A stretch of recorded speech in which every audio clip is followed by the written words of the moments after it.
Hi, everybody. My name is Alexa Delby. I am going to be continuing my field placement on Wednesday for the semester at the January Center in Uncasville or Montville, Connecticut. Just a refresher for anybody who doesn't know what my field placement is. The January Center is a residential treatment facility for sex offenders. It's a 24-bed facility for those on parole or probation, and they're either coming directly out of prison or they have violated parole or probation in the community and they've been sent to treatment as an alternative to incarceration. So for this semester, what I'm really hoping to be able to do is have more involvement with the PREA assessment. So PREA stands for Prison Rape Elimination Act. For a couple of reasons, I'm hoping to have more involvement with it. First, to tell you what it is, the PREA is something that assesses both a client's vulnerability and risk for being an offender. This sheds light on the issue of prison rape and the mistreatment of sex offenders while they're incarcerated. Obviously, this is a very difficult population to work with, and I've struggled with it a little bit, but not as much as I thought. And I think one of the reasons is because of the PREA.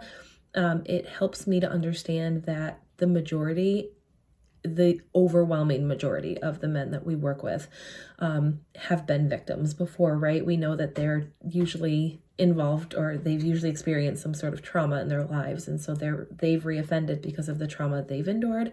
I think that this kind of sheds light on that and allows me to see them as more human. I think going into it, I had a really hard time, and I really struggled with the biases that I think a lot of us probably have when we think about sex offenders. This helped me to understand that they were victims, a lot of them at one point.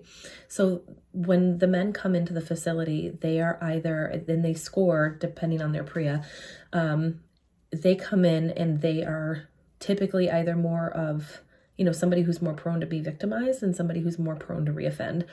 And then the January Center houses each client with somebody who has a similar or identical score. So again, it assesses their risk of reoffending and being an offender, and it assesses their risk for being offended while they're in there. So somebody who scores a 3 in terms of their vulnerability would not be placed with somebody who scores a 9 with their vulnerability, because the person who scored a 9 is probably more apt to be the offender versus the one who is offended. And I want more involvement with that because I've sat in on a little bit of that, but I'd really like to be the one to either conduct the assessment or sit from start to finish on several different intakes. It's not always completed during that initial intake visit, and so sometimes it's completed later or a day that I'm not there. And so I really hope to have a bit more involvement with it. It helps me understand the person as a whole. It digs a little bit deeper into their history, their own trauma history before being incarcerated or before offending, and their history in prison, because a lot of them have been victims of sexual assault in prison. And so it just helps me to understand sort of the bigger picture. So I'm really hoping to have more involvement with that this semester. Things have, because of COVID, do look a little different over at the January Center. I'm not 100% sure of all of the changes, but I know that it's less groups, it's more one-on-one. So that'll be interesting as far as what I'm able to attend or how involved I'll be able to be with each client as opposed to last semester. So I'm excited, I'm interested, I'll keep you updated, and I hope everybody has a good semester.